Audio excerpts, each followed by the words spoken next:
Salut les cinéphiles. Alors je vais mettre les choses au clair tout de suite. Je suis un gros fan de The Walking Dead. Je crois que ça se voit. Et comme la plupart des gens qui ont terminé la saison 6, j'attends avec impatience de savoir qui se fait tuer par Negan. D'autant plus qu'il n'y aurait pas une, mais deux victimes. J'ai donc décidé de vous dévoiler mes pressentiments et mes analyses en fonction des répliques de la saison 6 et de ce qui a pu être dit sur la saison 7. Nous allons donc étudier chacun des personnages et on commence par le leader du groupe, Rick. Alors inutile de rester sur Rick, puisque dans les premières minutes de l'épisode qui a été diffusé, Rick est bien vivant. Cependant, il pourrait être la victime d'un autre acte dont je vous parlerai dans une autre vidéo.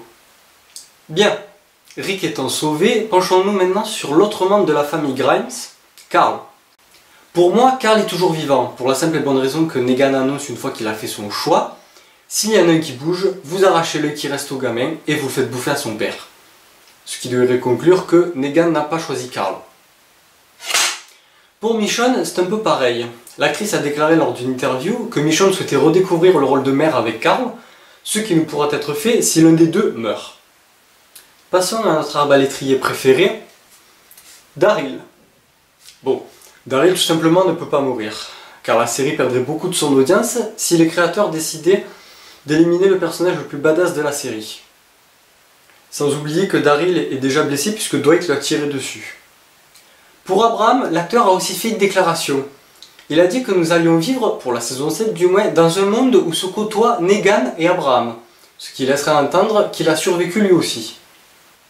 Alors là, on rentre dans la partie des personnages qui ont plus de chances de mourir, et on commence avec notre couple préféré, Glenn et Maggie. Tout d'abord, Glenn. Glenn a beaucoup de chances d'y passer, car dans le comic c'est précisément à ce moment-là qu'il meurt. Donc soit les producteurs décident de nous livrer la même mort de Glenn que dans le comics, sachant qu'ils ont pris beaucoup de liberté avec certains personnages, ce qui laisserait une chance de survie à Glenn.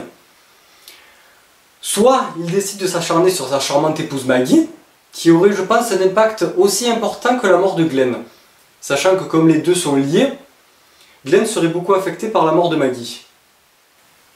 Mais bon, Maggie est enceinte, et ce serait quand même une mort assez brutale pour une future maman. Cela dit, on rejoint là la théorie des deux victimes, puisqu'en éliminant Maggie, Negan tuerait Maggie et le bébé. Quoi qu'il en soit, Glenn et Maggie sont tous les deux en danger. Autre personnage en danger pour moi, Sasha, parce que je pense qu'elle est arrivée au bout de son évolution, et que si les créateurs voulaient se débarrasser d'un personnage, je pencherais pour elle. D'autant plus qu'elle a déjà pété un câble dans la saison 5, quand elle a perdu Tyrese. Donc elle est quand même assez seule, facile à dégager, et que la romance qu'elle vient de débuter avec Abraham n'a pas lieu d'être.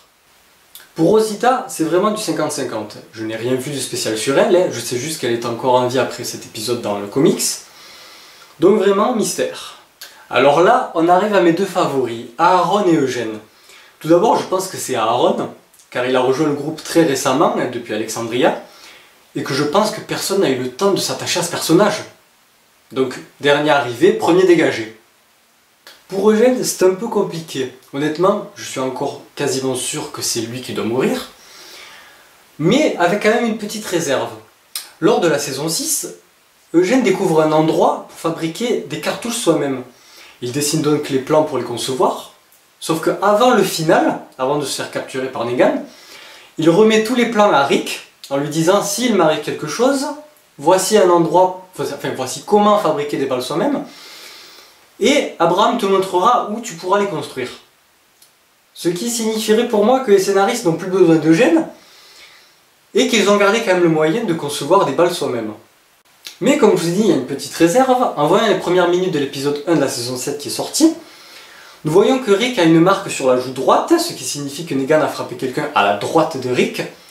Et à la droite de Rick, nous avons Maggie, Abraham, Michonne, Daryl et Glenn. Eugène se situant de l'autre côté, il pourrait potentiellement survivre. Mais en ce qui concerne la trace de sang sur la joue de Rick, je pense qu'elle n'est pas vraie car je la trouve beaucoup trop linéaire pour une éclaboussure de quelqu'un qui se fait écraser la tête à coups de batte de baseball. Enfin, rien ne me permet d'affirmer que tout ce que je viens de dire soit vrai, quoi qu'il en soit, nous aurons la réponse très vite. Et nous allons pleurer. Nous allons tous pleurer.